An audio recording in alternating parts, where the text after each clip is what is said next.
పశ్చిమ గోదావరి జిల్లా నరసాపురంలో మున్సిపల్ కార్మికుల సమ్మె కొనసాగుతోంది. ఈ నేపథ్యంలో అధికారులు ప్రైవేటు కార్మికులతో పారిశుద్ధ్య పనులు చేసేందుకు ప్రయత్నించారు. చెత్త సేకరణ వాహనాలు బయటికి వెళ్లకుండా గేటు వద్ద బైఠాయించిన మున్సిపల్ కార్మికులు తమ డిమాండ్లకు పరిష్కరించాలంటూ నినాదాలు చేశారు. వీరికి సిఐటియు, ఏఐసియుటిసి నాయకులు సంఘీభావం తెలిపారు. కార్మికులను రెగ్యులర్ చేయడంతో పాటు సరైన వేతనం ఇవ్వాలని ఏపీ మున్సిపల్ వర్కర్స్ ఫెడరేషన్ రాష్ట్ర నాయకులు నెక్కంటి సుబ్బారావు అన్నారు. మున్సిపల్ కార్మికుల సమస్యలను పరిష్కరించకుండా ప్రభుత్వం దగా చేస్తోందని సిఐటియు జిల్లా నాయకులు ముచ్చెర్ల త్రిమూర్తులు అన్నారు.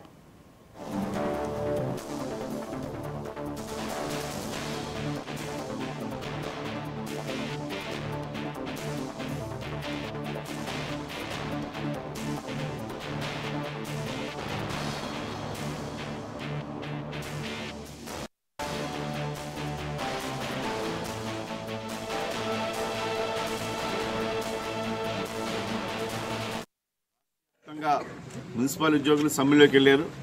మరి 3 దఫాలుగా ఈ రాష్ట్ర ప్రభుత్వం చర్చలు జరిపింది. కానీ ఈ చర్చల్లో కార్మికులు ప్రధానమైన డిమాండ్ సమాన పనికి సమాన వేతనం, కనీస వేతనం 26,000 ఇవ్వాలనేది అత్యున్నత న్యాయస్థానం సుప్రీంకోర్టు చెప్పింది. వీటిని ఖచ్చితంగా అమలు చేస్తే కార్మికుల యొక్క జీవితాల్లో కొంచెం మెరుగైన ఉండండి. మరి అనేక సార్లు ఈ ప్రభుత్వం హామీ ఇచ్చింది. మరి హామీను ఖచ్చితంగా అమలు చేయకుండా చాలా దాన్ని తొంగలో తొక్కున్నట్టు వ్యవహరిస్తుంది. మరి ఆదిమూలం సురేష్ గారు కానీ, మున్సిపల్ శాఖ మంత్రి బొజ్జ సత్యనారాయణ గారు కానీ, సజ్జల్ గారు కానీ వీళ్ళు ఇంకో వేరే ఉద్యోగులతో దీన్ని కంపేర్ చేస్తున్నారు. అది చాలా తప్పిది.